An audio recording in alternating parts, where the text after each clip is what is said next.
Shalom pemirsa, dimanapun Anda berada, senang sekali kita dapat berjumpa di program acara Ku Tahu Yang Kupercaya. Saya menyapa selamat bergabung kepada Anda yang baru bergabung pada program ini, di mana kami menyampaikan program ini berisi pembelajaran-pembelajaran mengenai kerohanian kekristenan yang pastinya akan memberkati Anda sekalian.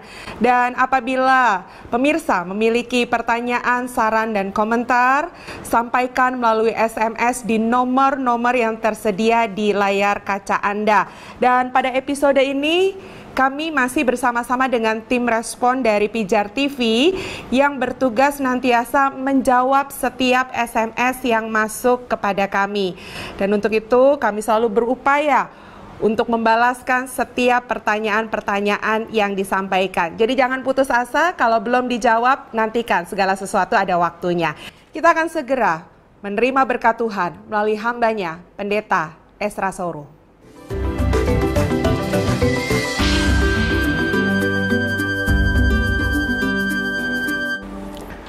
Ya, baik saudara, kita akan melanjutkan pelajaran kita masih soal penderitaan Kristus atau kematian Kristus yang bersifat menggantikan kita. Dan kita sudah menyelesaikan 6 hal seputar itu. Dan sekarang yang ketujuh ini adalah kita mau melihat fakta yang dialami oleh Yesus di kayu salib, di mana dia mengalami keterpisahan dengan Sang Bapa. Coba perhatikan Matius 27 ayat 46. Kira-kira jam 3 berserulah Yesus dengan suara nyaring, Eli Eli lama sabachthani, artinya, Allahku, Allahku, mengapa engkau meninggalkan aku?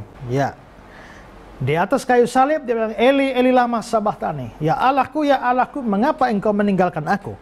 Itu berarti bahwa Allah memang meninggalkan dia ketika dia ada di atas kayu salib. Allah di sini itu adalah Allah Bapa. Jadi saat Yesus di atas kayu salib, Allah Bapa meninggalkan dia. Terjadi satu perpisahan antara Yesus dengan Sang Bapa. Nah, mungkin jadi pertanyaan kita, mengapa ini terjadi? Dalam pelajaran-pelajaran sebelumnya kita sudah lihat bahwa semua detail dari penderitaan Yesus itu bukan kebetulan. Bahkan itu sudah bisa dinubuatkan 1000 tahun sebelumnya, yaitu zaman Daud, Mazmur 22. 1000 tahun sebelumnya itu sudah dinubuatkan. Kalau itu dinubuatkan, maka itu bukan sesuatu kebetulan. Itu sesuatu yang memang mempunyai makna teologis yang dalam. Sama seperti sebelumnya saya katakan soal dia menolak anggur bios. Itu mempunyai manfaat teologis bagi kita. Dia mengatakan aku haus, mempunyai manfaat atau kebenaran rohani. Sekarang dia mengalami keterpisahan dengan Allah Sang Bapa. Ini juga bukan kebetulan. Mengapa? Saudara perlu ingat dalam cerita kitab Kejadian pasal 3. Pada waktu Adam dan Hawa, manusia pertama berbuat dosa, ada banyak konsekuensi diberikan. Kita sudah pernah bahas soal konsekuensi dosa. Tapi salah satu konsekuensi dari dosa Adam dan Hawa adalah mereka tidak bisa bersatu lagi dengan Allah. Mereka harus terpisah dari Allah. Coba lihat Kejadian 3, 23, 24. Lalu Tuhan Allah mengusir dia dari Taman Eden supaya ia mengusahakan tanah dari mana ia diambil. Ia menghalau manusia itu, dan di sebelah timur Taman Eden ditempatkannya beberapa kerup dengan pedang yang menyala-nyala dan menyambar-nyambar untuk menjaga jalan ke pohon kehidupan. Kasih Allah kepada manusia dinyatakan dengan setelah diciptanya mereka ditempatkan di Taman Eden. Sesuatu yang luar biasa. Dalam taman inilah Allah bersekutu dengan manusia. Allah bergaul karib dengan manusia. Tapi dosa terjadi di Taman Eden ini. Dan konsekuensi dari itu adalah Tuhan Allah mengusir dia dari Taman Eden. Ayat 23. Ayat 24, dia menghalau manusia itu. Maka sekarang mereka keluar dari Eden. Mau masuk kembali? Tidak bisa. Karena dibilang ditempatkannya beberapa kerup itu malaikat. Dengan pedang yang bernyala-nyala, menyambar-nyambar, menjaga jalan kembali ke sini. Maka setelah manusia berdosa, manusia betul-betul terpisah dari Allah tanpa bisa dipulihkan lagi. Kalau kita membaca bagian kitab suci yang lain, kita tahu bahwa memang dosa mempunyai akibat keterpisahan dengan Allah. Misalnya dalam Yesaya pasal 59 ayat 1 dan ayat 2. Sesungguhnya tangan Tuhan tidak kurang panjang untuk menyelamatkan, dan pendengarannya tidak kurang tajam untuk mendengar. Tetapi yang merupakan pemisah antara kamu dan Allahmu ialah segala kejahatanmu, dan yang membuat dia menyembunyikan diri terhadap kamu sehingga ia tidak mendengar ialah segala dosamu. Perhatikan ayat 2 yang patut digarisbawahi. Yang merupakan pemisah antara kamu dan Allahmu ialah segala kejahatan. Jadi di mana ada dosa, tidak bisa ada kesatuan dengan Allah. Karena Allah itu adalah Allah yang suci, Allah yang kudus, tak mungkin bersatu dengan yang tidak suci, tidak kudus. Seorang yang namanya Arthur Pink, A.W. Pink, dia menulis dalam bukunya tentang 7 perkataan Yesus di atas kayu salib. A.W. Pink mengatakan begini: dosa menjauhkan dari kehadiran Allah. Itu merupakan pelajaran yang besar yang dipelajari oleh bangsa Israel. Tahta Yehova ada di tengah-tengah mereka, tapi tak bisa dimasuki. Ingat, di kemah suci atau bait Allah ada 3. Ada pelataran, ada ruang suci, ada ruang maha suci. Di sini ada tirai yang membatasi.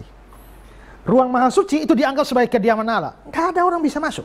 Yang boleh masuk hanya imam, itu pun 1 tahun 1 kali. Orang yang nggak ada urusan, jangankan masuk, mendekat saja mati.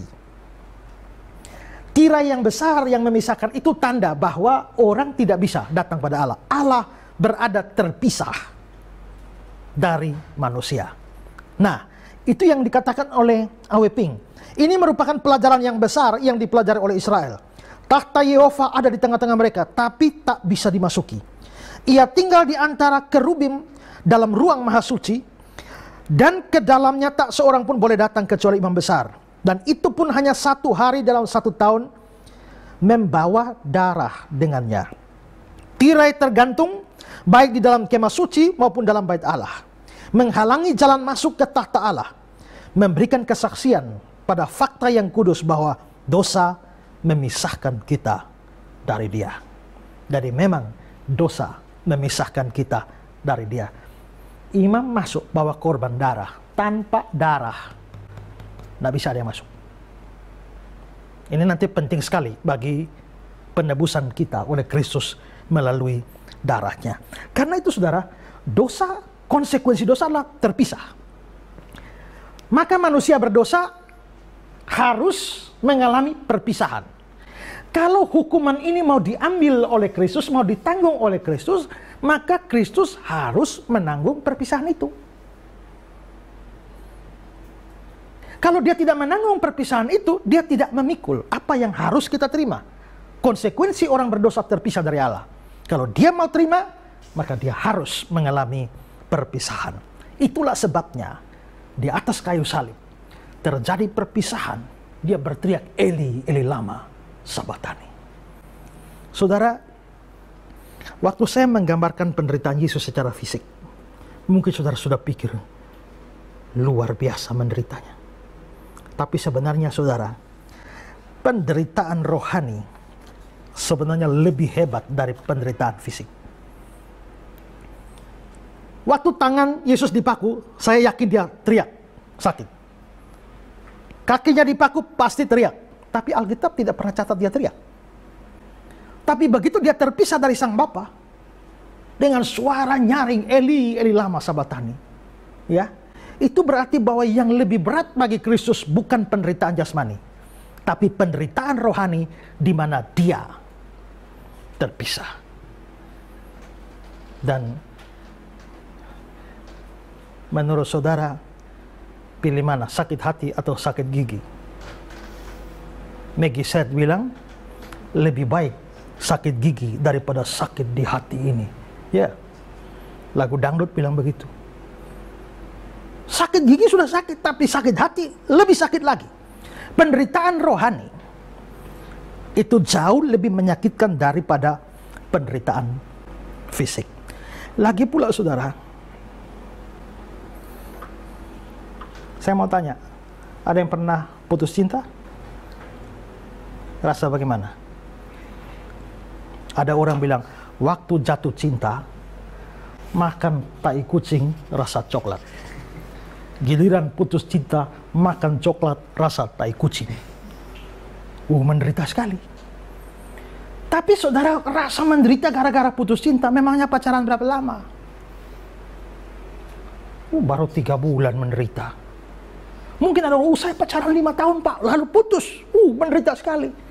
Saudara, di dunia ini tidak ada satu orang pun yang mempunyai kualitas hubungan seperti Yesus dan Sang Bapa. Saudara, secinta-cintanya saudara pada pacar saudara, pada suami saudara atau istri saudara, itu belum bisa, tidak ada apa-apanya dibandingkan dengan hubungan kasih di antara Sang Bapa dan Sang Anak. Pada waktu saya menjelaskan soal kesatuan antara Bapa dan Anak, Yesus mengatakan bahwa aku di dalam Bapa, Bapa di dalam aku. Saya jelaskan bahwa saudara coba pikir, aku dalam Bapa, Bapa dalam aku. Sekarang yang di dalam ini siapa? Yang di luar siapa? Pikirkan, apakah ada sesuatu di mana saudara berada dalam dia, tapi dia berada dalam saudara? Saya ada dalam mobil, dan mobil ada dalam saya. Nggak masuk akal itu. Saya ada dalam ruangan, dan ruangan ada dalam saya. Saya ada dalam kamar, kamar ada dalam saya. Nggak masuk akal. Tapi Yesus bilang, aku dalam Bapa, Bapa dalam aku. Saya mikir ini berat. Sampai akhirnya ketahuan waktu cuci piring. Begitu ambil spons, masuk air, keluarkan spons dari air, ternyata ada air mengalir keluar dari spons. Jadi sebenarnya yang terjadi apa? Spons yang masuk ke air atau air yang masuk ke spons? Spons yang keluar dari air atau air yang keluar dari spons? Kesimpulan saya adalah spons masuk ke dalam air yang masuk ke dalam spons, dan spons keluar dari air yang keluar dari spons. Jadi saling memasuki dan saling keluar. Itu berarti hubungan antara spons dan air begitu erat. Yesus di dalam Bapa, Bapa dalam Yesus. Dan Bapa mengasihi Yesus dari kekekalan. Yesus mengasihi Sang Bapa dari kekekalan. Dua pribadi begitu saling mengasihi dan tak pernah terpisah sedetik pun hingga di atas salib. Kalau saudara putus cinta 5 tahun lalu gantung diri, ini nih baru cinta 5 tahun, ini cinta dari kekekalan. Maka kalau saudara menderita hanya gara-gara putus hubungan 5 tahun, saudara bisa bayangkan penderitaan Yesus macam apa pada saat dia harus terpisah dengan Sang Bapa. Ada suami istri saling cinta, nikah sekian tahun, gak punya anak. Sang suami kepengen punya anak, dan karenanya dia ajukan cerai kepada istrinya. Dia bilang istrinya, bisakah kita cerai? Karena saya mau kawin lagi, punya anak. Saya tidak mau ada istri kedua, punya 2 istri, jadi cerai dulu. Istrinya bilang, baik, boleh cerai, tapi ada permintaan. Saya minta jangan cerai begitu saja. Kita harus bikin resepsi perceraian. Saya minta bikinlah acara di tempat di mana kita pertama menikah. Berilah atau undanglah semua orang yang kita undang waktu kita menikah. Bikinlah di tanggal yang sama, bulan yang sama, tahun gak bisa sama lagi. Maka suami menyetujui. Pada tanggal yang sama, bulan yang sama, di tempat yang sama, dengan undangan yang sama, dibuatlah resepsi perceraian. Padahal mereka saling cinta. Tapi karena kondisi, suami minta berpisah. dalam resepsi itu, sang suami ini begitu sudah acara, dia merasa bahwa sebentar lagi dia akan kehilangan istri yang dia cintai. Dan karenanya rasa stres. Maka dia minum-minum. Lalu dia diminta kata sambutan. Tapi sudah agak mabuk. Dan setelah dia sambutan, dia ngomong sama istrinya, jatuh pingsan. Acara bubar. Waktu dia pingsan, besok pagi baru bangun. Begitu dia bangun, dia heran, di mana aku? Ya. Waktu bangun dia lihat, loh, ini rumah istriku. Lalu di mana aku? Dilihat, oh ada istri di samping. Lalu dia tanya, di mana saya? Di rumah saya. Loh, bukankah kita sudah cerai? Iya. Tapi kenapa kamu bawa saya ke rumahmu? Dia bilang begini, Pak. Waktu Bapak lagi mabuk, ya, kata-kata terakhir Bapak sempat pesan pada saya, Bu, kita sudah mau berpisah. Lihatlah semua di dalam rumah kita dan bawalah apa yang kamu anggap paling berharga. Dan saya lihat semua, dan bagi saya tidak ada yang paling berharga selain Bapak. Karena itulah saya bawa pulang Bapak ke rumah saya. Wah, luar biasa. Artinya ternyata perpisahan itu begitu menyakitkan, bukan? Tak mudah untuk dua orang yang saling cinta. Kalau tidak cinta berpisah, pisah terserah kau lah. Emang gua pikirin. Mungkin gak cinta. Tapi kalau cinta, betul-betul cinta, pasti menderita. Yesus dan Bapa saling mencintai dengan cinta yang abadi. Perpisahan itu bikin menderita. Kalau saudara pernah jatuh cinta, mungkin saudara harus bersyukur mengalami sedikit cicipan penderitaan Kristus. Karena Kristus mengalami yang lebih. Maka dia mengalami penderitaan yang hebat. Yang ketiga yang membuat ini menderita ini hebat, karena dia mengalami atau ditinggalkan oleh Bapa pada titik yang paling kritis dari hidupnya. Kalau saudara menikah lalu kaya, lalu istri saudara meninggalkan saudara saat saudara kaya, gak ngaruh tuh ya, pergi aja cari yang lain. Tapi saat saudara kaya, dia ada. Giliran saudara melarat, dia pergi tinggalkan saudara. Dia meninggalkan saudara dalam keadaan saudara sudah tidak punya apa-apa lagi. Saat saudara sudah sakit, sudah bangkrut dan sebagainya, ini jauh lebih menderita. Yesus ada pada puncak penderitaan. Dan di puncak penderitaan itulah dia ditinggalkan. Biasanya orang mau mati syahid, itu rasa Tuhan dekat mereka. Makanya Stefanus waktu dirajam batu mau mati itu ya, ini saat-saat menentukan mau mati. Stefanus lihat, dia melihat Yesus berdiri di sebelah kanan Allah. Mau mati rasa kehadiran Allah. Yesus mau mati ditinggalkan oleh Allah. Wah, ini menderitanya lebih hebat lagi. Dan itu penderitaan luar biasa. Nah, saudara, Yesus mengalami perpisahan ini. Menanggung perpisahan karena dosa. Tapi ini, saudara, Yesus mengalami ini dengan tujuan apa? Tujuannya adalah supaya orang berdosa tidak lagi mengalami perpisahan dengan Allah, tapi bisa diperdamaikan dengan Allah. Pada waktu dosa pertama di Eden, Allah mengusir manusia keluar, berpisah. Di atas kayu salib, Yesus mengalami perpisahan itu, supaya manusia yang pernah diusir itu boleh diterima kembali oleh Allah. Bukan lagi menjadi musuh Allah, tapi diperdamaikan oleh Allah. Dalam Roma 5 ayat 1 dibilang begini, sebab itu kita yang dibenarkan karena iman, kita hidup dalam damai sejahtera dengan Allah oleh karena Tuhan kita Yesus Kristus. Kita sekarang hidup dalam damai sejahtera karena Tuhan Yesus Kristus. Coba baca juga 2 Korintus 5 ayat 18-21. Dan semuanya ini dari Allah yang dengan perantaraan Kristus telah mendamaikan kita dengan dirinya, Sebab Allah mendamaikan dunia dengan dirinya oleh Kristus dengan tidak memperhitungkan pelanggaran mereka. Dalam nama Kristus kami meminta kepadamu, berilah dirimu didamaikan dengan Allah.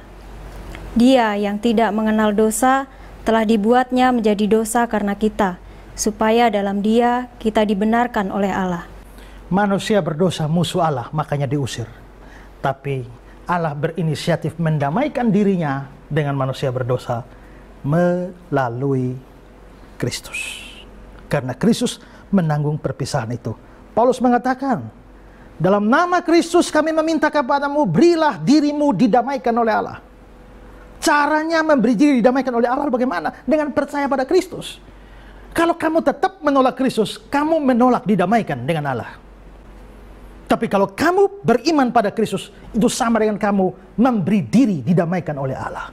Sekarang saudara pikir, saudara mau memberi diri didamaikan oleh Allah atau tetap mau di dalam permusuhan dengan Allah? Kalau saudara tidak percaya Yesus, saudara sama dengan tetap mau menjadi musuh Allah. Musuh dengan orang besar di negeri ini, musuh dengan orang punya pengaruh, itu sudah membahayakan hidup saudara. Tapi saudara sedang bermusuhan dengan Allah, pencipta alam semesta, pencipta kehidupan. Bagaimana dia tidak memurkai saudara kalau saudara mendapati dia sebagai musuh saudara? Tapi dia sudah berinisiatif mendamaikan. Dan jalan pendamaian itu hanya satu-satunya, yaitu Yesus. Kalau saudara mau didamaikan, percaya Yesus. Kalau tidak mau percaya Yesus, tetaplah jadi musuhnya dan nantikan hukuman yang akan membinasakan engkau. Saudara, satu hal yang harus dipikirkan adalah orang Kristen yang sudah diperdamaikan dengan Allah, dia tidak bisa lagi mengalami perpisahan. Karena keterpisahan itu sudah ditanggung oleh Kristus dan sudah selesai. Maka sekali saudara didamaikan dengan Allah, saudara tidak mungkin mengalami perpisahan dengan Allah lagi. Baik di dunia ini maupun di dalam kekekalan, tak mungkin dipisahkan lagi. Ya. Charles Spurgeon mengatakan, hendaklah kita mengingat kembali bahwa dia ditinggalkan seperti itu oleh Allah, supaya engkau dan aku yang percaya kepadanya tidak pernah ditinggalkan oleh Allah. Karena ia untuk waktu yang singkat terpisah dari Bapaknya, kita bisa dengan berani berteriak, siapakah yang akan memisahkan kita dari kasih Kristus? Roma 8 ayat 35. Dan bersama dengan Rasul Paulus kita bisa dengan yakin menegaskan bahwa tidak ada apapun di seluruh alam semesta akan dapat memisahkan kita dari kasih Allah yang ada dalam Kristus Yesus Tuhan kita. Roma 8 ayat yang ke-39.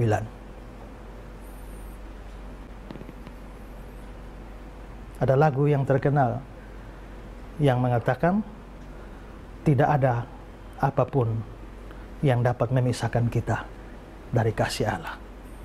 Sakit, penyakit, ya apapun di dunia ini tidak bisa memisahkan kamu dari kasih Allah.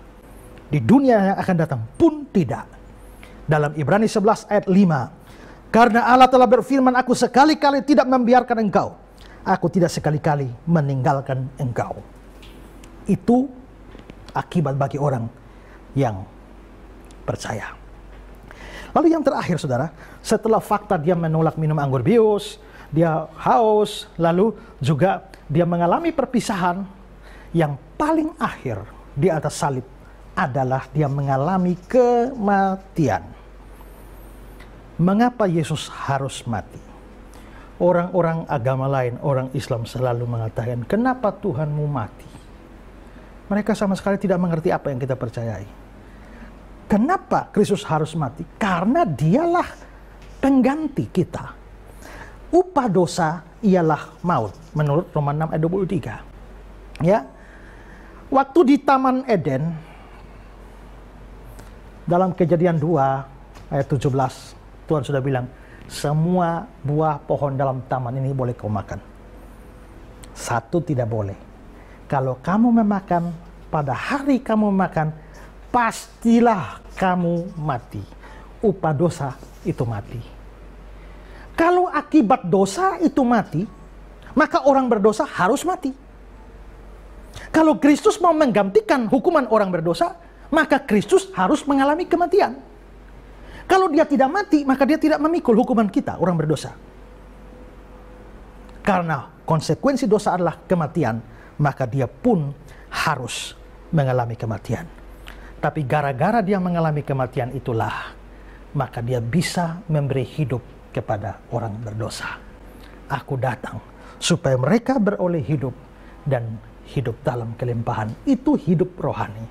Ayat terkenal Yohanes 3:16.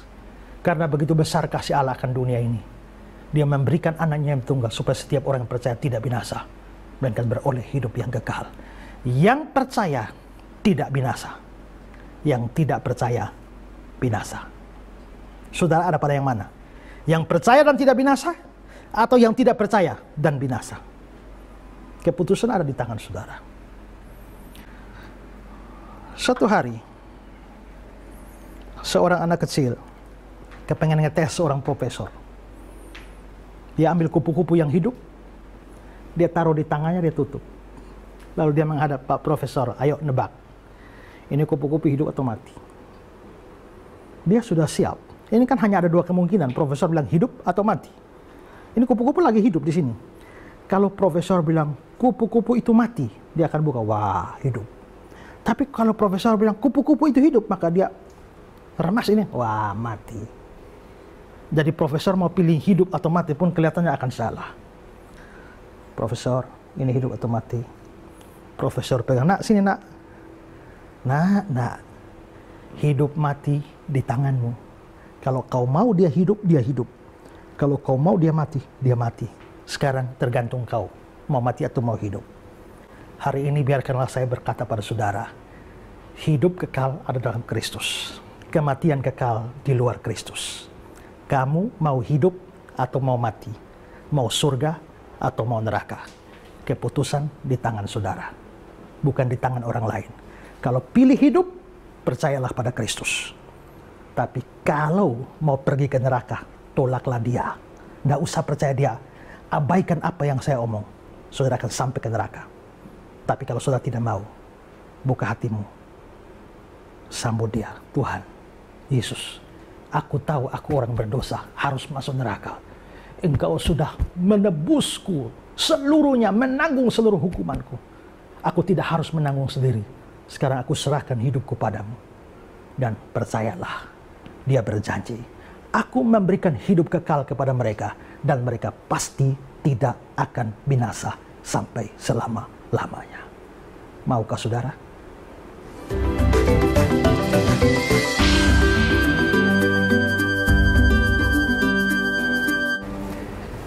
Pemirsa yang diberkati Tuhan, mungkin ada sahabat atau suami istri yang berjanji bahwa kalau suatu hari kelak terjadi sesuatu, maka mereka rela mengorbankan diri untuk pasangannya atau untuk sahabatnya.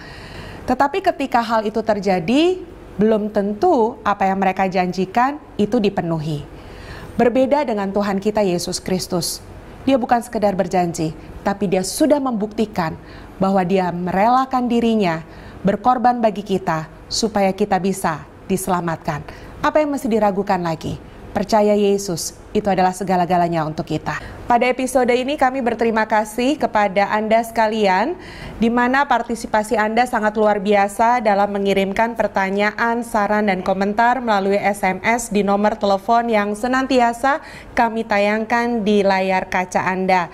Begitu banyaknya yang masuk, dan memang ya perlu waktu untuk menjawab semua pertanyaan yang ada. Tetapi seperti yang sebelumnya kami sampaikan, jangan berputus asa, tetaplah terus mengirimkan pertanyaan, komentar, dan saran, karena kami akan senantiasa berupaya untuk membalas atau menjawab setiap apa yang Anda sampaikan.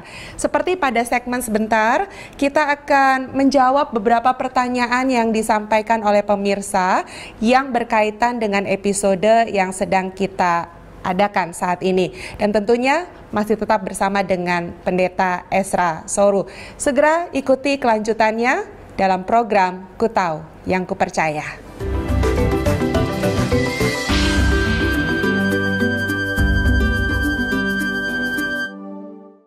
Saudara pemirsa, saya juga membaca semua pertanyaan yang masuk.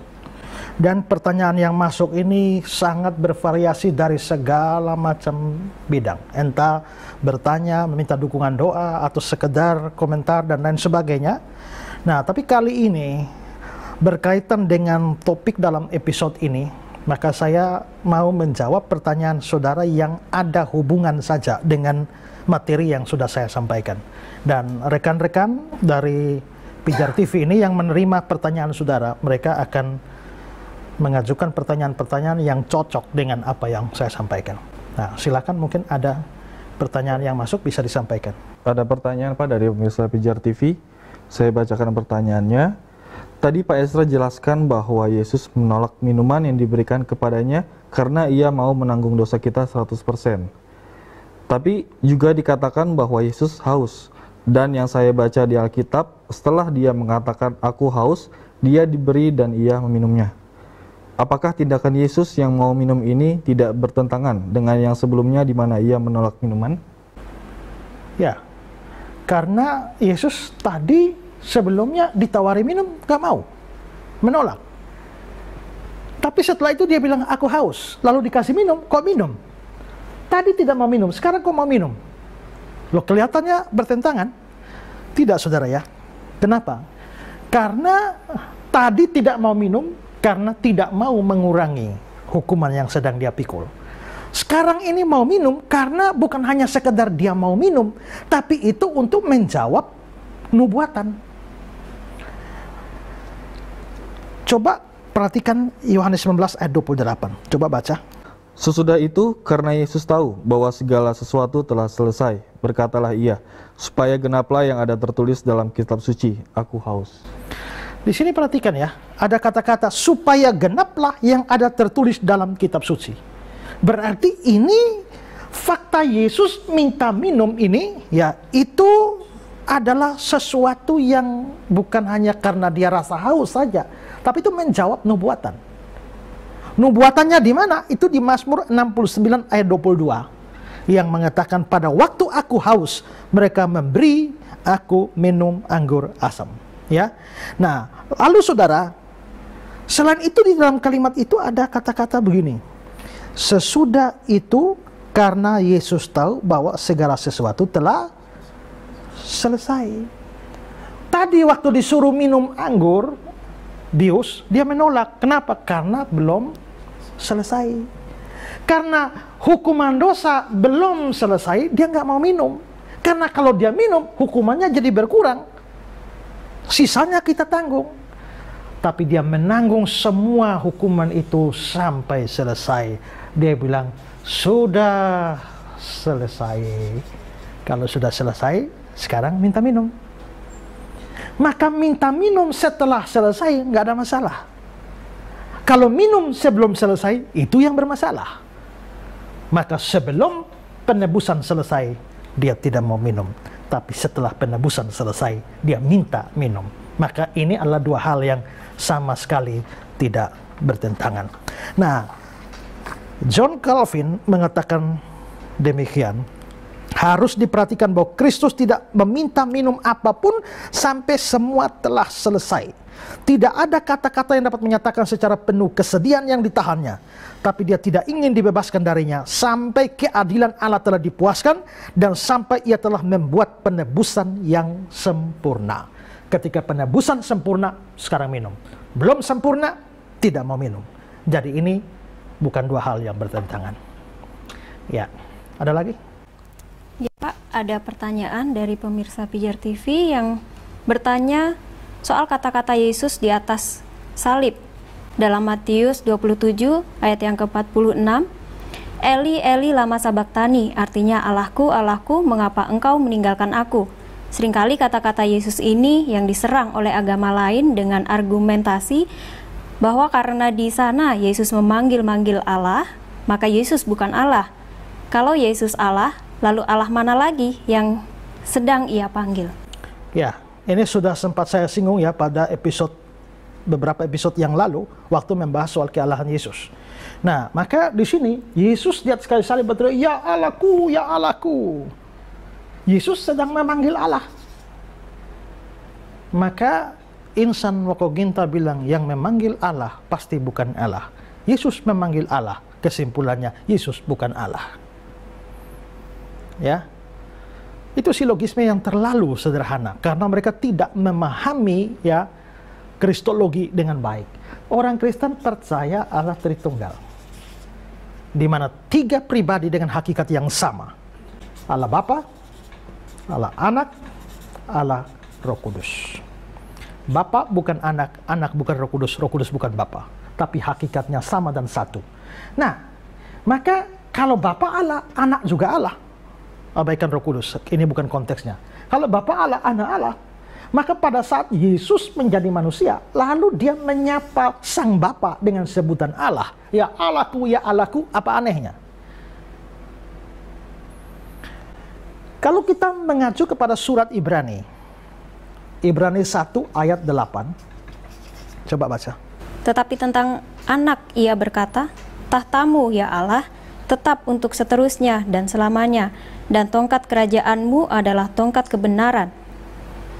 Tetapi, apa? Tentang anak. Cukup, tetapi tentang anak. Di sini terjemahan Alkitab Indonesia, terjemahan baru ini tidak terlalu pas. Kalau saya baca dalam Alkitab terjemahan lama, dia bilang, tetapi kepada anak. Jadi bukan tentang anak, tapi kepada anak. Nah, tetapi kepada anak, terus? Tahtamu ya Allah. Sabar, tetapi tentang anak? Tahtamu ya Allah. Bukan, tetapi tentang anak. Kalimat selanjutnya? Tahtamu ya Allah. Tetapi tentang anak. Ia berkata. Berkata, siapa ia di situ? Siapa? Loh, anaknya yang Yesus. Ia berkata, itu berarti yang berkata itu Bapa. Tetapi kepada anak, Bapa berkata. Maka sekarang Bapa lagi berkata kepada anak. Berkatanya bagaimana? Tahtamu ya Allah. Tahtamu ya Allah. Berarti Bapa menyebut anak, ya Allah. Di atas kayu salib, anak memanggil Bapa, ya Allah. Di Ibrani, Bapa memanggil anak atau berbicara pada anak, ya Allah. Itu bukan sesuatu yang aneh. Kalau anak menyebut Bapa Allah, Bapa menyebut anak Allah. Kenapa? Karena kita punya doktrin Allah Tritunggal. Kalau kita tidak punya doktrin Allah Tritunggal, maka ini menjadi sesuatu yang tidak bisa dijelaskan. Ya.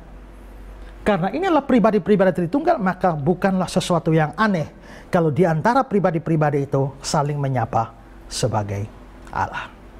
Itu penjelasannya. Ya. Ada pertanyaan yang lain? Pak Ezra, ada pertanyaan dari pemirsa Pijar TV. Pertanyaannya seperti ini. Saya mau bertanya, mengapa ada perbedaan kata-kata Yesus di atas salib yang dicatat oleh Matius dan Markus? Matius mencatat, Eli, Eli, lama sabaktani. Sedangkan Markus mencatat, Eloi, Eloi, lama sabaktani. Lalu yang diucapkan Yesus yang benar yang mana? Ya, mungkin baiknya kita baca ayatnya ya. Coba dibacakan Matius 27 ayat 46. Kira-kira jam 3 berserulah Yesus dengan suara nyaring, Eli, Eli, lama sabaktani. Ya, Eli, Eli, lama sabaktani. Lalu Markus 15 ayat 34. Dan pada jam 3 berserulah Yesus dengan suara nyaring, Eloi, Eloi, lama sabaktani. Ya, jadi saudara, dalam Injil Matius, Eli, Eli lama sabaktani. Dalam Markus, Eloi, Eloi lama sabaktani. Nah, saudara, saya tadi bilang ya bahwa ini bukan kebetulan.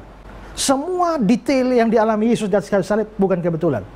Ditinggalkan oleh Allah itu juga tidak kebetulan. Dan ini nubuat.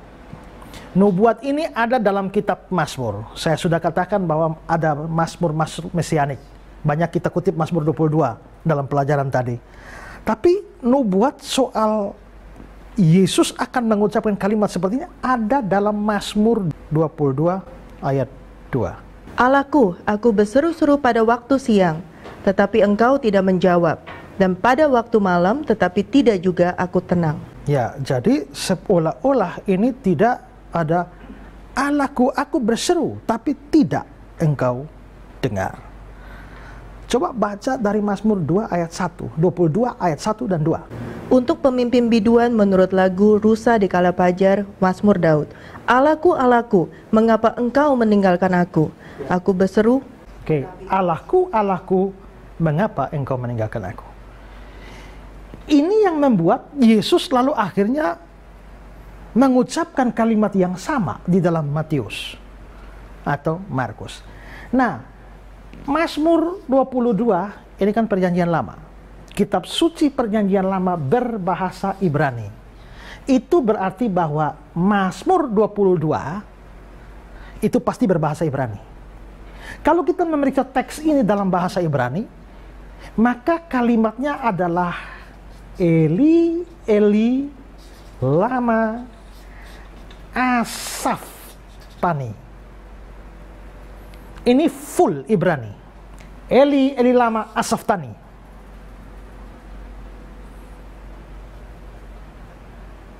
Lalu Matius, Eli, Eli, lama sabahtani. Sebenarnya Matius sudah ini mengambil Eli, Eli ini dari Ibrani, sama dengan ini. Tapi sabahtani ini bukan Ibrani, karena Ibrani asaftani. Sabahtani berarti dia sudah mengambil bahasa Arab. Ininya Ibrani, ininya Arab. Tapi pada waktu Markus menyebut Eloi, menulis Eloi, Eloi lama sabahtani. Eloi, Eloi ini Aram. Sabahtani ini Aram. Dengan kata lain, saudara, Mazmur 22 full Ibrani. Markus full Aram. Matius setengah Ibrani, setengah Aram. Kenapa kok ada bahasa setengah-setengah seperti itu?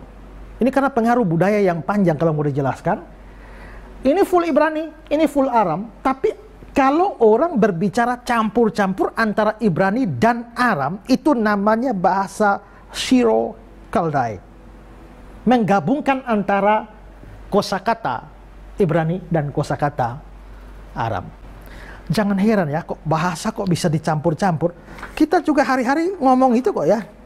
Ayo, sampai besok ya. Nanti malam jangan lupa perhatikan handphonemu.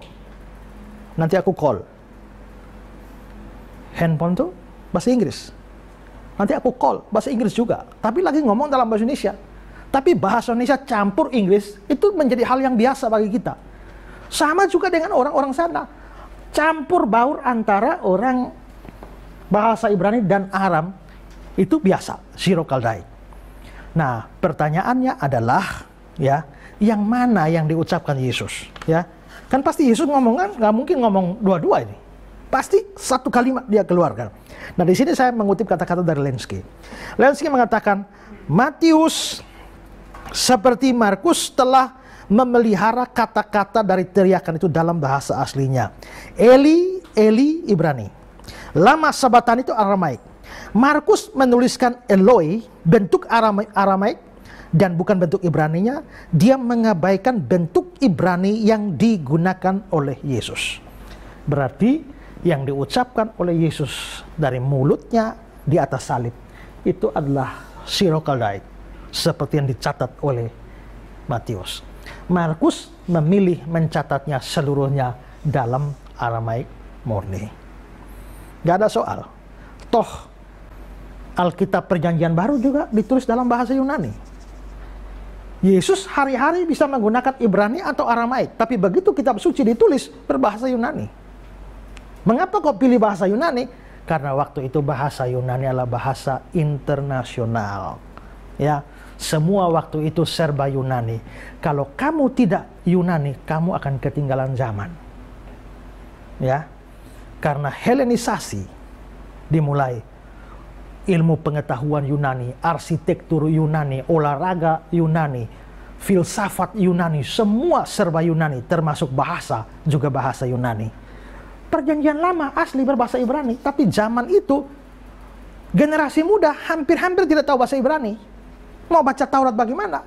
Terpaksa 200 sebelum Masehi, ahli-ahli Yahudi di Alexandria, Mesir menerjemahkan perjanjian lama berbahasa Ibrani, terpaksa diterjemahkan ke bahasa Yunani supaya orang muda bisa baca. PL berbahasa Yunani ini yang namanya Septuaginta, supaya bisa baca. Ya. Nah, maka perjanjian baru juga kalau mau meluas, jangan tulis dalam Ibrani. Wong Ibrani saja diterjemahkan ke Yunani. Mau perjanjian baru, Injil-Injil dimengerti oleh orang luas, jangan tulis dalam Ibrani, jangan tulis dalam Aramaik, tidak terkenal. Mau meluas dan go public, tulislah dalam bahasa internasional. Itulah sebabnya perjanjian baru kita tertulis dalam bahasa Yunani. Jadi diucapkan lain, dicatat dalam Injil bahasa yang lain, itu bukan sesuatu yang jadi soal. Ya, oke, ada lagi? Ini ada pertanyaan Pak, khususnya dari responden-responden yang beragama lain Pak ya. Mereka bertanya begini, kalau Yesus itu Allah, mengapa dia tidak bisa menyelamatkan dirinya dari salib? Kalau Yesus Allah, kenapa tidak bisa selamatkan diri dari salib? Saya juga pernah ditanya begitu. Wong dia saja tidak bisa menyelamatkan dirinya, bagaimana dia bisa menyelamatkan kamu? Kelihatannya hebat sekali, masuk akal. Memang pertanyaan itu lahir dari tidak mengerti teologi Kristen. Kalau Yesus Allah, kenapa tidak bisa menyelamatkan dirinya? Pertanyaan, atau saya balik, kalau mau menyelamatkan diri, nggak usah datang. Karena tujuan dia datang memang untuk mati. Ya, coba baca Matius 20 ayat 28. Matius 20 ayat 28. Sama seperti anak manusia itu juga, ia datang bukan untuk dilayani, tetapi untuk melayani dan menyerahkan nyawanya untuk membebaskan banyak orang. Jadi tujuan dia datang itu untuk apa? Untuk menyerahkan nyawanya, untuk mati. Saudara lahir untuk hidup, tapi dia lahir untuk mati. Misi utama dia datang ke dalam dunia ini untuk mati. Nah, kalau pas mau mati, lari. Ya mending gak usah datang sekalian kan. Jadi ini bukan masalah dia bisa selamat atau tidak bisa selamat. Dia bisa menyelamatkan diri atau tidak bisa menyelamatkan diri. Tidak. Ini memang sesuai dengan misinya. Pertanyaan kita, kalau dia mau selamatkan diri bisa tidak? Bisa. Tahu dari mana bisa? Coba baca Yohanes 18 ayat 4 sampai 6.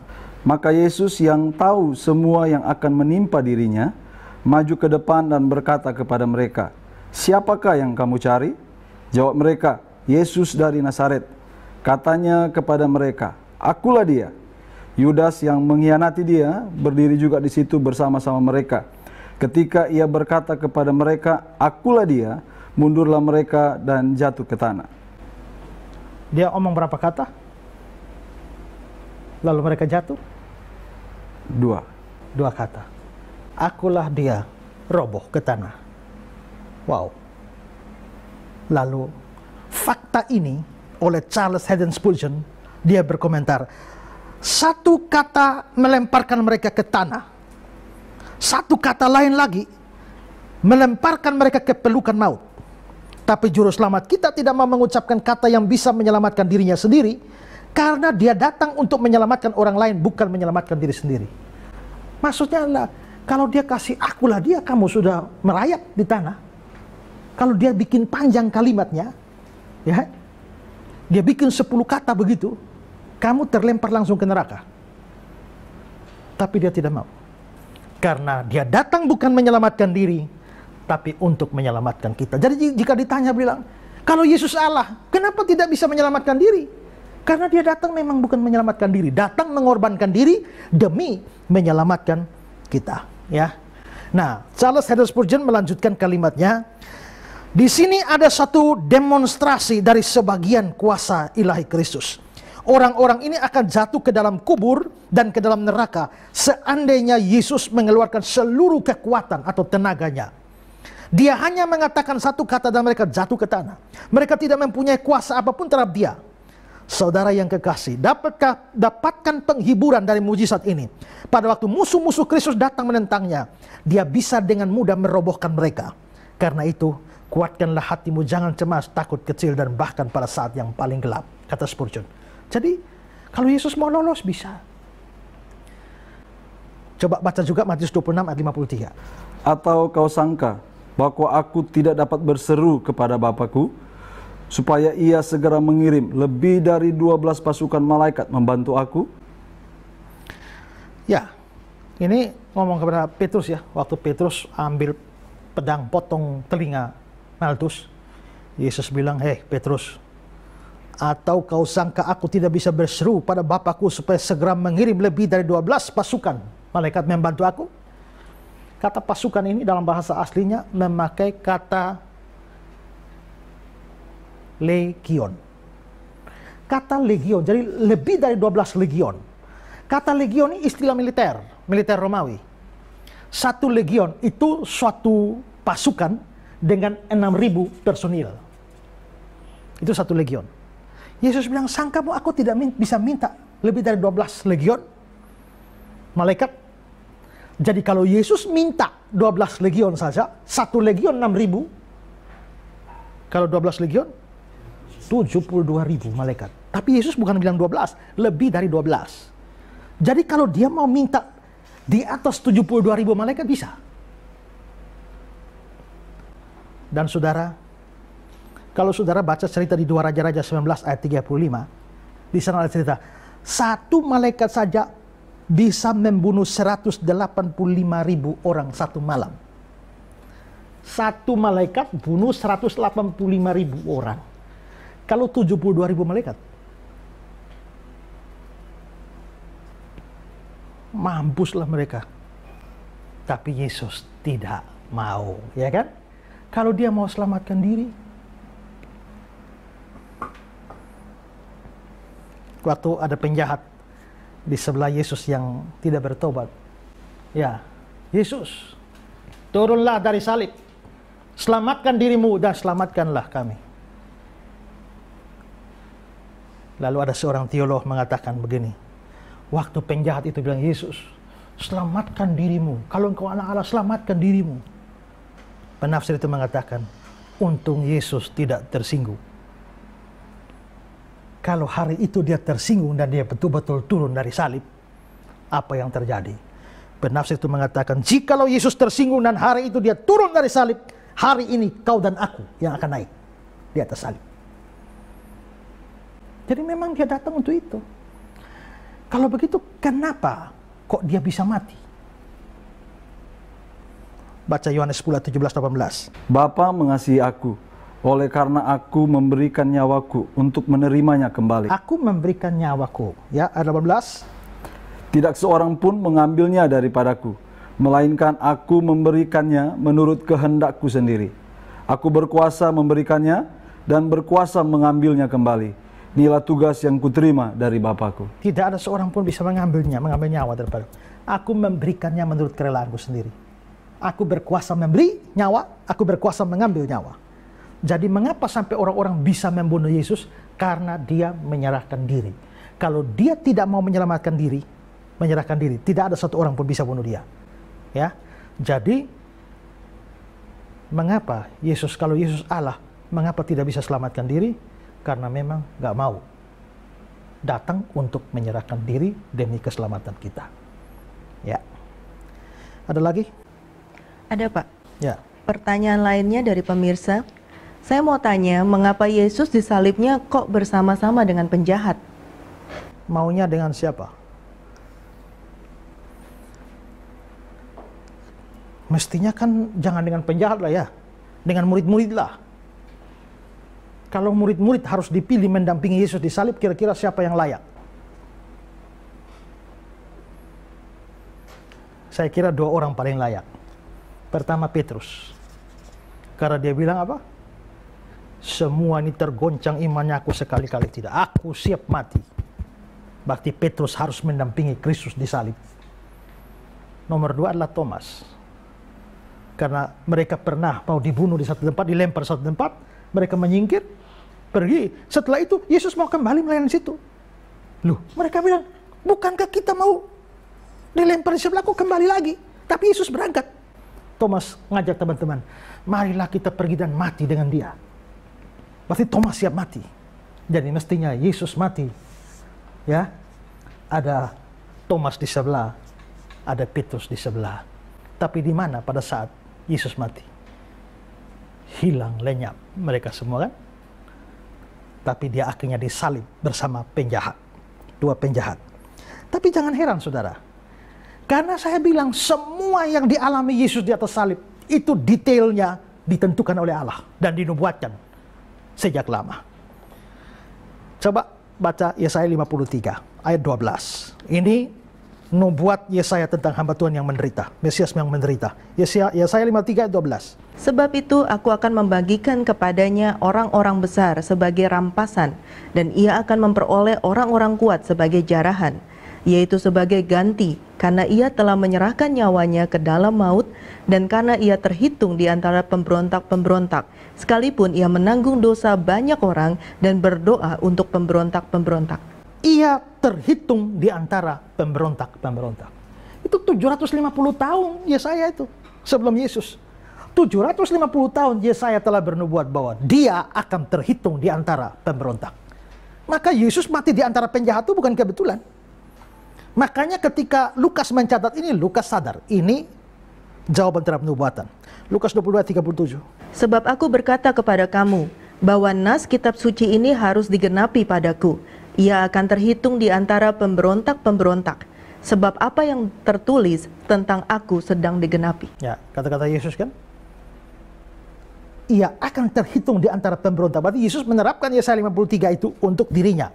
Maka saudara, Yesus memang harus mati di antara penjahat. Kalau dia mati di antara murid-muridnya, itu penghormatan bagi dia. Tapi mati di antara para penjahat itu penghinaan terhadap dia. Dia yang suci tanpa dosa satu titik pun. Pengadilan Romawi tidak bisa menunjukkan satu kesalahan pada dirinya pun. Tapi dalam penjahat, dalam penyaliban, dia justru disalibkan di antara para penjahat. Itu merendahkan dia. Ada orang yang mengatakan Yesus adalah Allah. Yesus adalah Allah. Dilahirkan di antara binatang dan mati di antara penjahat. Wah.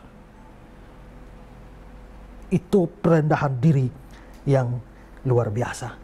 Lebih ajaib lagi, waktu disalibkan dengan penjahat, Yesus sebelah mana?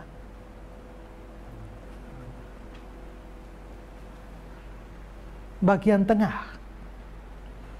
Ini menarik saudara. Penjahat kiri kanan, Yesusnya di tengah.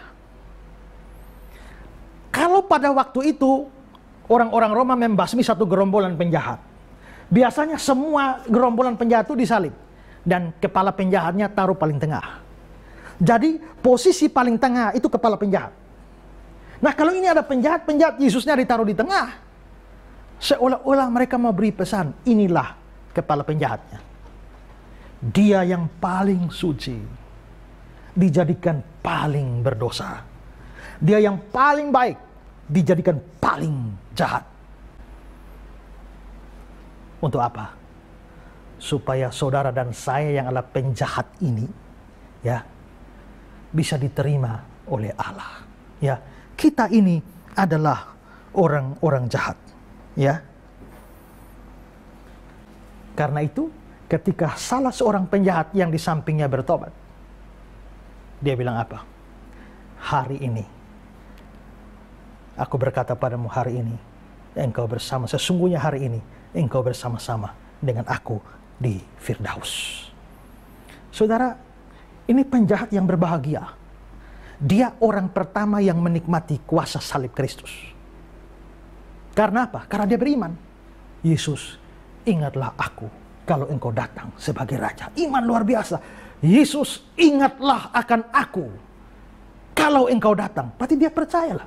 Yesus akan datang sebagai raja. Percaya Yesus raja. Kalau lagi dia lihat sebelah ini atau sebelah ini, wah, pakai mahkota jubah kerajaan, lalu dia bilang, ingat kalau engkau datang sebagai raja, masuk akal. Tapi dia lihat orang telanjang ini menderita sengsara, kok raja? Tapi kok dia bisa percaya? Ini iman. Yesus, ingatlah aku kalau engkau datang. Hari itu juga mati kan? Lalu untuk apa minta diingat? Karena dia percaya hari ini mati, tapi ada hidup setelah mati. Kepada temannya yang mengolok Yesus, dia bilang, kita ini memang bersalah, tapi dia tidak melakukan sesuatu yang setimpal dengan hukuman mati. Dia bersaksi bahwa Yesus suci dan mengaku bahwa dia berdosa. Iman seperti ini luar biasa. Dan dia perhatikan apa yang Yesus berikan. Dia bilang apa? Yesus, perhatikan permintaannya. Yesus, ingatlah aku. Dia minta dia apa? Minta diingat. Nah, waktu dia minta diingat untuk kapan? Kalau engkau datang. Kapan datangnya? Akhir zaman ini. Ya, akhir zaman. Minta diingat pada akhir zaman. Yesus bilang apa? Aku berkata kepadamu, sesungguhnya hari ini kamu minta akhir zaman, aku beri hari ini. Kamu minta apa? Minta diingat, aku beri apa? Hari ini engkau bersama-sama. Kamu minta diingat, aku kasih lebih dari ingat, yaitu bersama-sama. Kamu minta di akhir zaman, aku beri hari ini. Luar biasa. Berbahagialah orang yang percaya pada Kristus. Sejahat apapun Anda, dosamu sebesar apa saja, dosamu mungkin merah seperti kirmisi, tapi kalau kamu mau percaya pada Kristus, Dia bayar semuanya, sehingga kamu akan selamat. Penjahat sekalipun, kalau percaya Yesus selamat. Tapi kamu orang baik yang tidak mau percaya Yesus, kamu tidak akan selamat. Pendeta Stephen Tong mengomentari 3 salib ini di atas Kalvari. Dia bilang begini, di atas Kalvari ada 3 salib. 3 salib ini menggambarkan 3 kematian, karena 3-3-nya mati. Penjahat, 1 bertobat, 1 tidak. Dua-duanya mati, Yesus juga mati. Maka penjahat yang tidak bertobat itu die in sin, mati dalam dosa. Penjahat yang bertobat itu mati terhadap dosa, die to sin. Tapi Yesus yang di tengah-tengah itu mati untuk dosa, die for sin. Di sana di puncak Kalvari ada yang die for sin, ada die in sin, ada die to sin. Die for sin, mati untuk dosa, hanya Yesus. Tidak bisa ada orang mati untuk dosa. Maka manusia hanya terbagi 2, die in sin atau die to sin. Mati dalam dosa atau mati terhadap dosa. Penjahat yang beriman itu mati terhadap dosa, diselamatkan. Penjahat yang tidak beriman mati dalam dosa.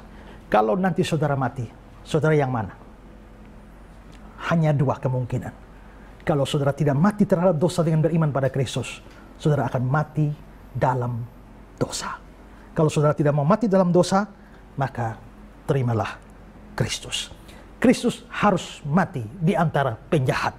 Saya pernah dalam salah satu buku saya menulis, Kristus direndahkan ke dalam dunia para penjahat, agar dia dapat meninggikan para penjahat ke dalam Firdaus.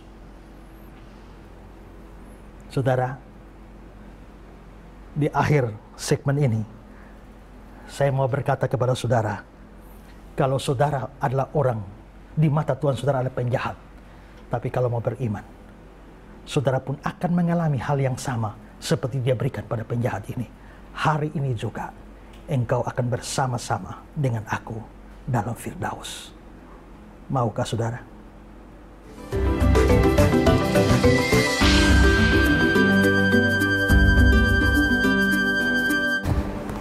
Pemirsa dimanapun Anda berada, sudah begitu banyak bukti yang menyatakan bahwa hanya Yesus yang mampu memberikan keselamatan kepada kita umat berdosa yang layaknya mendapatkan murka Allah. Dan hari ini menjadi keputusan kita, apakah kita mau membuka hati untuk menerima Dia sebagai juru selamat kita. Saya percaya kalau Anda membuka hati dan merindu menerima Yesus sebagai Tuhan dan Juru Selamat, maka kehidupan yang kekal akan menjadi bagian Anda sekalian. Untuk itu dalam episode ini, kami mengundang Anda untuk membuka hati dan menerima Yesus dan menjadikan Dia Tuhan dan Juru Selamat di dalam hidupmu. Dan kalau itu adalah Anda sekalian, mari kita berdoa bersama dalam kesempatan ini. Tuhan, kami bersyukur untuk kasih-Mu yang besar, yang tiada batasnya di dalam kehidupan orang percaya. Dan saat ini Tuhan, tidak ada yang mustahil bagi Engkau. Kalau ada di antara kami berdosa, dan mungkin kami berkata dosa kami begitu besar, begitu banyak, begitu luar biasa. Tetapi kami sudah mendengar bahwa kasih-Mu lebih dari segala apa yang ada. Sehingga saat ini Tuhan, kami rindu dan kami memutuskan untuk membuka hati kami, untuk menerima Yesus sebagai Tuhan dan Juru Selamat kami. Dan kami percaya, ketika kami menerima Engkau, maka kami menerima pengampunan daripada Engkau, dan seluruh dosa kami diampuni oleh karena-Mu. Dan kami menjadi ciptaan yang baru, yang lama sudah berlalu, sesungguhnya yang baru sudah datang. Dan pada saat ini oleh karena kemurahan-Mu, kami menerima kehidupan yang kekal, hari ini sampai selama-lamanya. Kami terima Engkau ya Bapa, dan kami bawa doa kami di dalam nama-Mu, anak-Mu yang tunggal, Yesus Kristus, Juru Selamat kami. Amin. Pemirsa yang diberkati Tuhan, sampai di sini dulu perjumpaan kita dalam episode ini. Tetapi nantikan kami terus di episode yang lainnya dan masih dalam pembahasan tentang pribadi Yesus Kristus Tuhan. Terima kasih untuk kebersamaannya, sampai jumpa lagi dan Tuhan Yesus memberkati.